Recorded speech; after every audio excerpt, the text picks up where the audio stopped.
പ്രിയപ്പെട്ടവരെ, നിങ്ങൾക്ക് എപ്പോഴെങ്കിലും ജീവിതം ഒരു പ്രശ്നമായി, ഒരു ദുഃഖമായി തോന്നിയിട്ടുണ്ടോ? പലപ്പോഴും നമുക്ക് നമ്മുടെ മനസ്സുകളിൽ തോന്നുന്ന ഒരു കാര്യമുണ്ട്.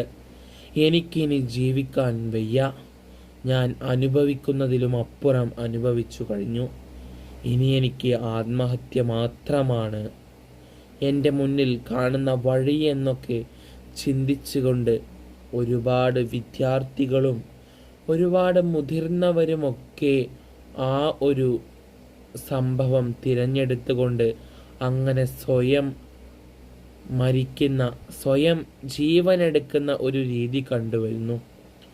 നാം നമ്മുടെ മനസ്സിനെ നിയന്ത്രിക്കാനും നമ്മെ പോകേണ്ടിടത്ത് പോകിപ്പിക്കാനും നിയന്ത്രിക്കാനും സാധിക്കണം.